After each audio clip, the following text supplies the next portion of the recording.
As an educational counselor and a life coach, I see a lot of people who seem to not really know what they want to do with in life. So they're kind of confused, and this is a source of great um, just unpleasant confusion and worry and anxiety and so on, because it's a pretty big question, right? Because your choice of career, of what you're going to do with your life, is very important because it determines a big part of how your life is going to go. And everybody knows that it's more pleasant to do something that you enjoy rather than something that feels dull and unrewarding. I will start with a little bit of an intro, but those who want to just skip straight to the practical exercises, you can see the timeline below. Because, yes, there are some practical exercises, visualizations that you can do that can give you some clarity. But I would suggest that you also listen through this intro, because we have to understand the reasons that are responsible for all this confusion. Because, as you may know, we all as kids tend to know what we kids tend to just do what they really enjoy. So they just follow their inner intuition, their inner knowing of so what they want to do, their bliss, so to speak, is pulling them. But then what happens that we grow up so confused, even in the age of so much knowledge.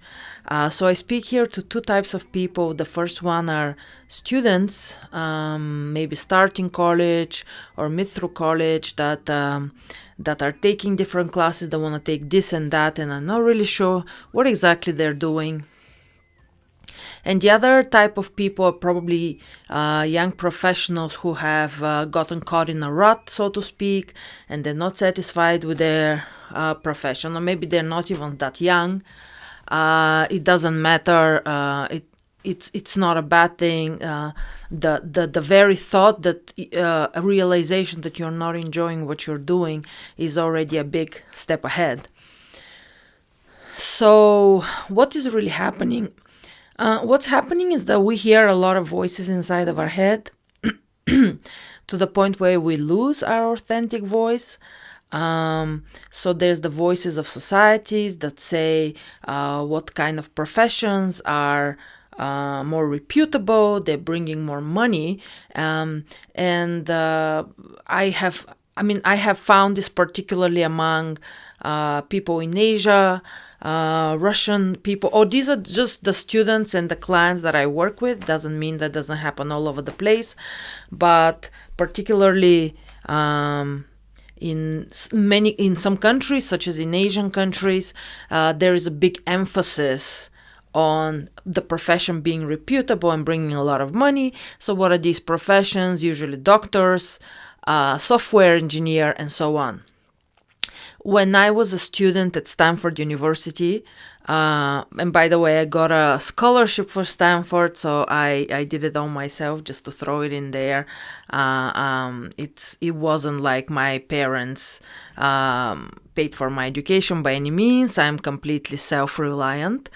Anyway, so when I was at Stanford my first year, I became best friends with this wonderful Indian person called Krishna, and he wanted to major in computer science, and I said, but he was telling me that he didn't really enjoy it, and I said, well, Krishna, why do you want to major in computer science if you don't enjoy it? And he said, well, because it brings the most amount of money. And I said, well, if you think logically, unless you're really good at something, you will not be able to make a lot of money.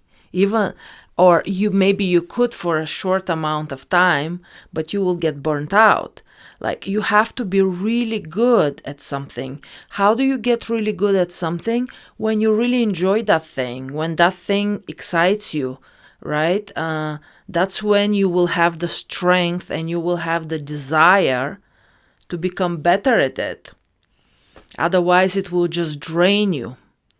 So no matter what you do, and that's something that a lady told me many years later in New York on a Monday night at like 2 in the morning. We were sitting and chatting about life in a bar because we both wanted to be out of the house, I guess, which is not so possible right now with the COVID. She said, just do what you love and the money will come. And I've always remembered that phrase.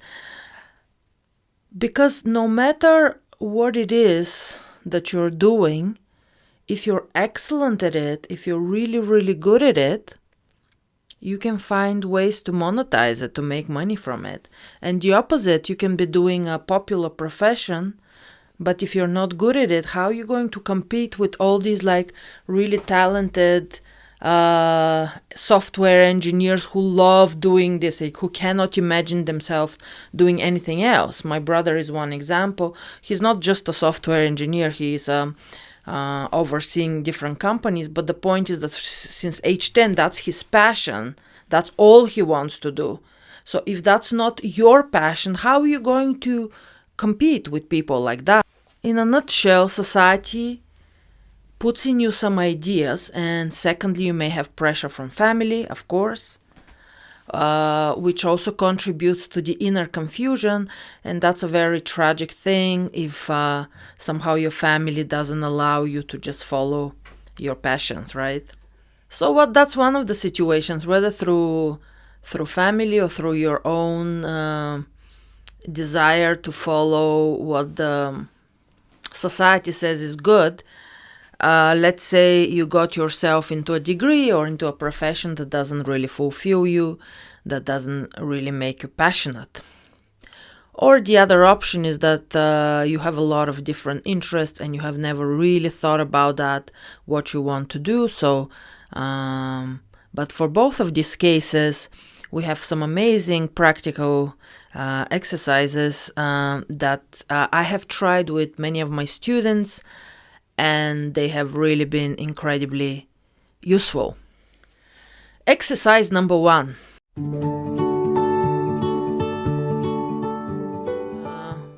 You will see a PDF file. You can download it and you can write on it.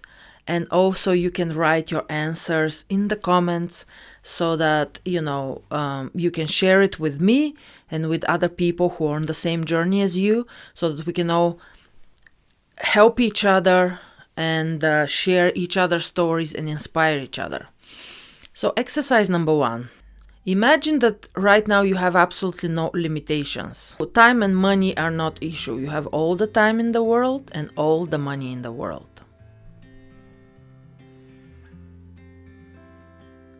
What would you be doing with your time? Write down the first things that come to mind. Now, the very first things that may come to mind may not be things related to a job, like travel or something, so write those down too, or things that you may think cannot bring, are not like a job and cannot bring money. So again, if you had all the time and all the money in the world, what would you do? And now think more specifically about an activity that's more as a job, right? Rather than just say, oh, I just want to be out in the ocean surfing all day. Even though now it may seem that this is what you want, actually this is not exactly what you want, because we as humans, we feel that we have the need to be useful, to have a purpose, to help others, to hear like, oh, thank you so much, you've really helped me, and so on. So you're not really wanting to only be out and surfing. There are some activities that you really enjoy. So they could be even more general, like I like to speak to people, right? So you can even start with more general. The point is to brainstorm everything that comes to mind, okay? Okay, you can pause here, spend some more time on this question, and by all means come back to it. And don't forget to write in the comments or write in your PDF file what you came up with. And exercise number 2.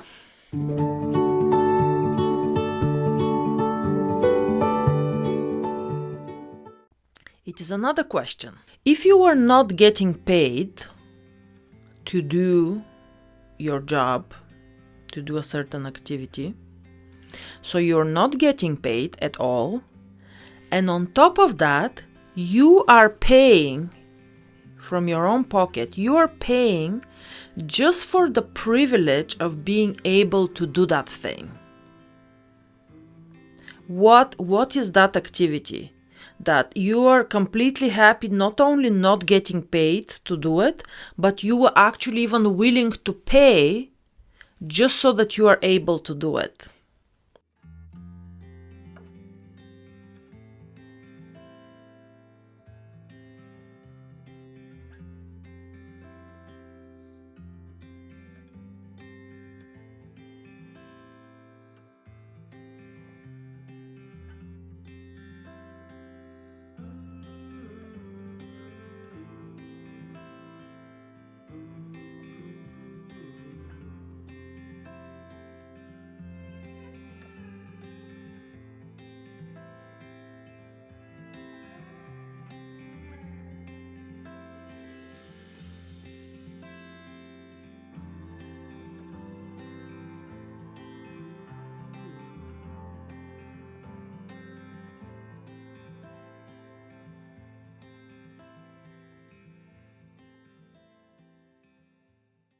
All right, you did really good. Contemplate on these two and don't be afraid with what you came up with.